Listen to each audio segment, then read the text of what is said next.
Hello everyone, welcome Tanuj classes. और आज की वीडियो में डिस्कस करेंगे ज्योग्राफी के एमसीक्यू क्वेश्चन होने वाले हैं इसमें, जो कि सभी गवर्नमेंट कॉम्पिटिटिव्स के लिए काफी इंपोर्टेंट होने वाले हैं। बात करें एसएससी, रेलवे या फिर T triple S B, state exam, state police या किसी भी गवर्नमेंट कॉम्पिटिटिव की बात करें, ये वीडियो सभी के लिए इंपोर्टेंट होने वाली है। ज्योग्राफी के सारे क्वेश्चन, तो इसमें 50 क्वेश्चन होने वाले हैं। तो आपका इसमें 50 में से कितना स्कोर रहा, प्लीज लास्ट में आप कमेंट बॉक्स में मेंशन कीजिएगा। चलिए स्टार्ट करते हैं।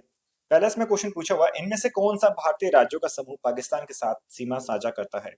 तो इसका आंसर है ऑप्शन नंबर सी। इसका राइट आंसर हो जाएगा पंजाब, जम्मू कश्मीर, राजस्थान और गुजरात। तो ये चारों जो स्टेट बेसिकली पंजाब की बॉर्डर यानी पंजाब के साथ जो है सीमा साझा करते हैं।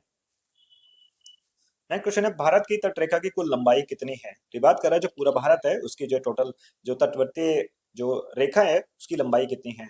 तो आंसर हो जाएगा इसका 7516 किलोमीटर। तो ऑप्शन नंबर सी इसका जो राइट आंसर हो जाएगा।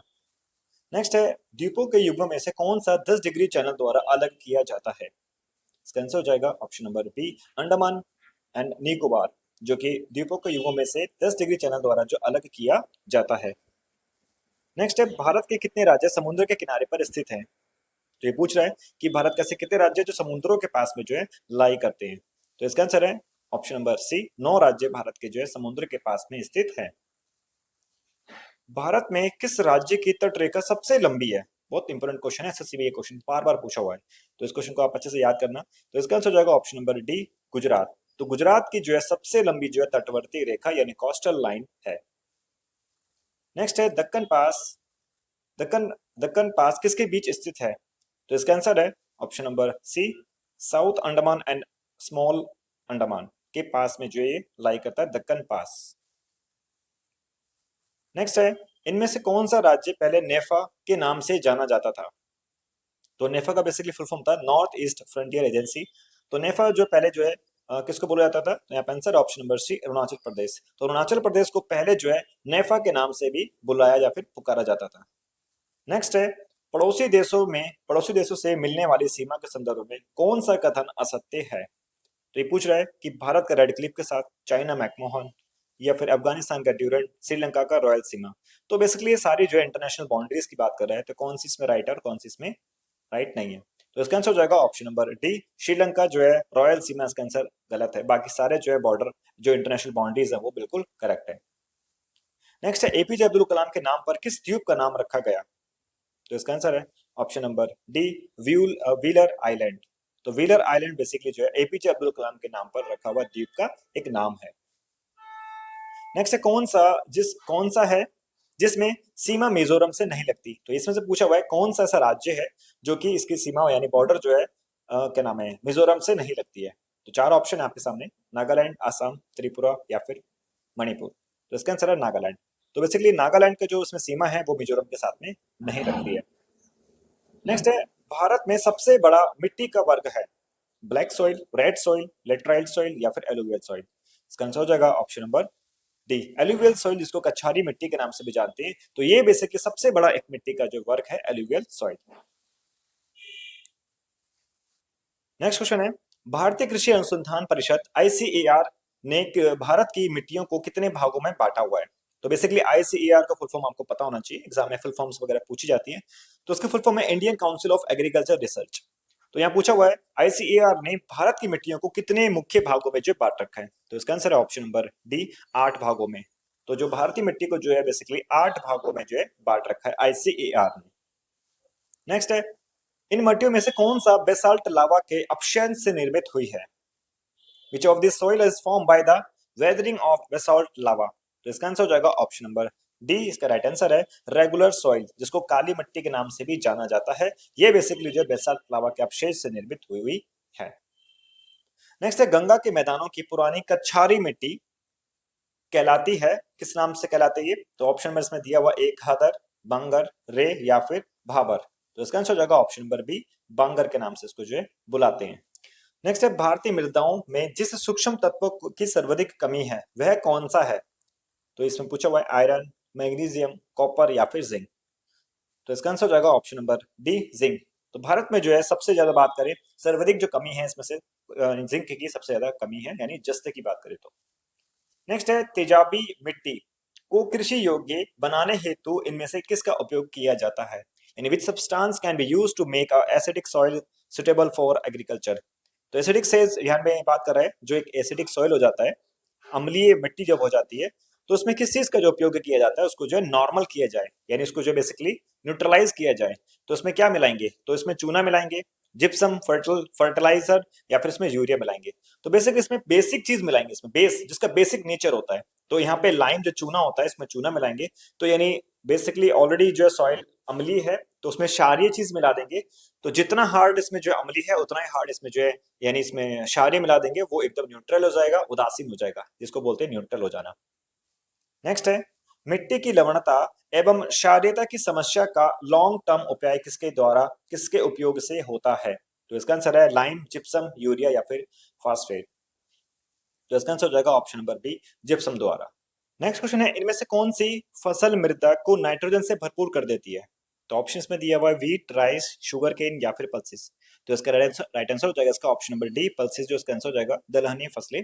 तो बेसिकली जो जितनी भी जो दाल वाले पौधे होते हैं, इनकी जो जड़ों की गांठों में एक बैक्टीरिया होता है, इसको बोलते हैं राइजोबियम बैक्टीरिया होता है। ये क्या करता है, इसका एनवायरमेंट से जितनी भी जो नाइट्रोजन गैस होती है, सभी नाइट्रोजन गैस को जो है कन्वर्ट कर देता है प्रोटीन के अंदर।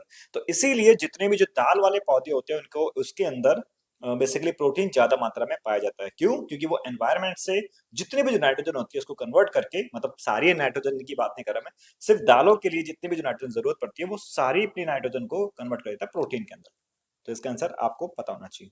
नेक्स्ट है ऑप्शन नंबर नेक्स्ट दिया हुआ है, इसमें किस मिट्टी को इसकी स्वखेती यानी सेल्फ कल्टीवेशन विशेषताओं के कारण न्यूनतम जुताई की आवश्यकता होती है? तो ये टाइम भी बचाती है। तो ये क्या है बेसिकली, तो यहाँ पे alluvial soil, red soil, laterite soil या फिर ब्लैक सॉइल। तो इसका आंसर हो जाएगा option number D, black soil, जिसको रेगुलर सॉइल के नाम से भी जानते हैं। इसको बेसिकली यानी सेल्फ कल्टीवेशन यानी सब कम जुताई की इसमें जो आवश्यकता होती है, इसलिए बेहतर मिट्टी मट्टी मानी जाती है। नेक्स्ट है, लावा प्लेट्यू के किस प्रकार की मिट्टी की प्रचुरता होती है? उसमें किस प्रकार की प्रचुरता होती है? तो यहाँ पे हो जाएगा answer option number D, black soil की इसमें प्रचुरता होती है।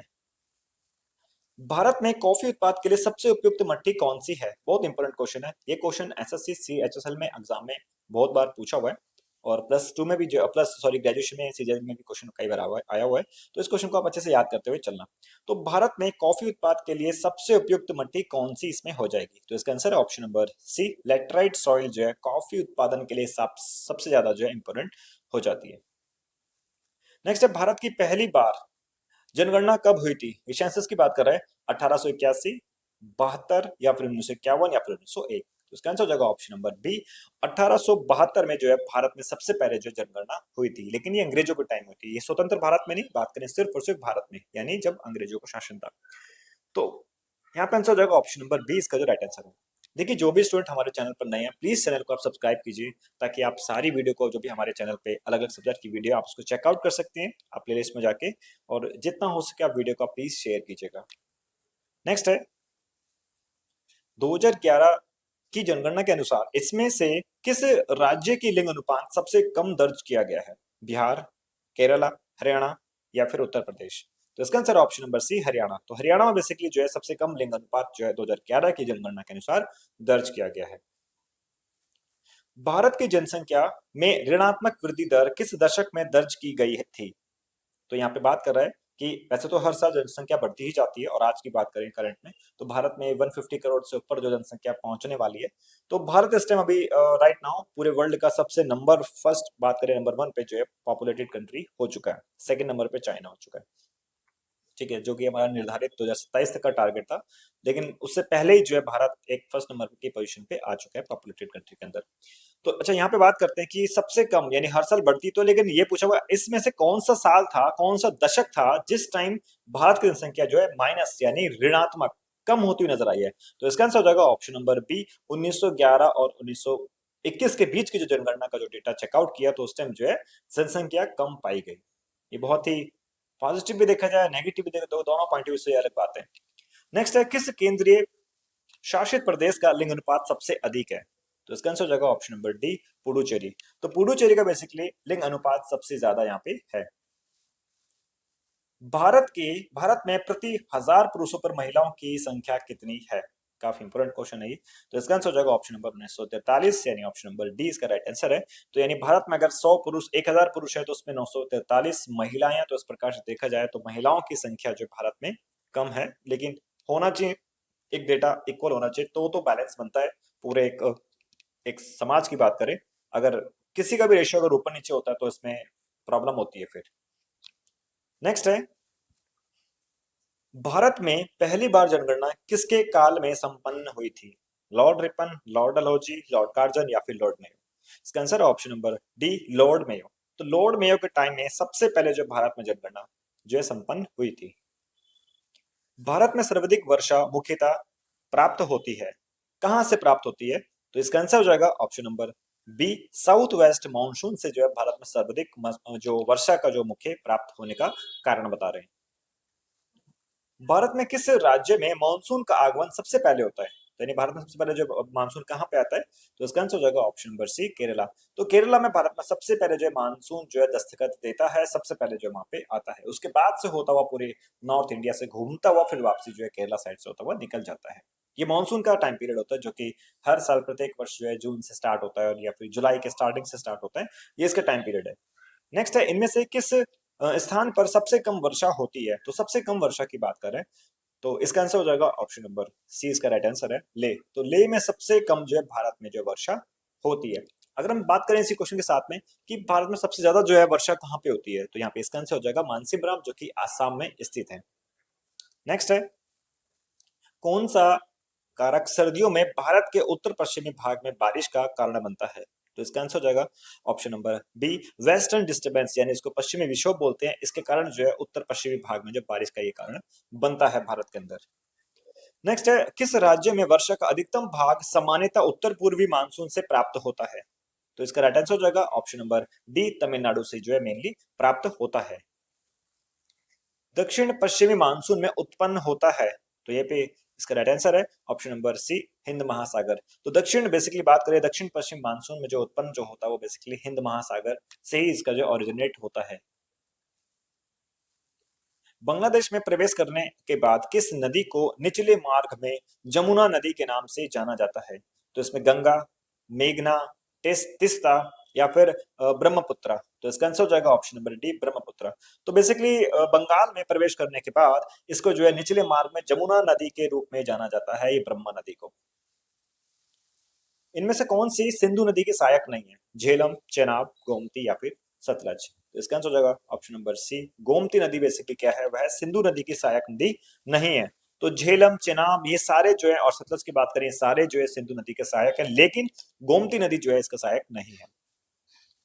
नेक्स्ट है, इनमें से कौन सा किला चेनाब नदी के किनारे बना हुआ है? रेड फोर्ट, अखनूर किला या फिर आगरा फोर्ट या ग्वालियर किला? तो इसका आंसर हो जाएगा ऑप्शन नंबर बी, अखनूर का किला बेसिकली जो है चेनाब नदी के किनारे बसा हुआ है।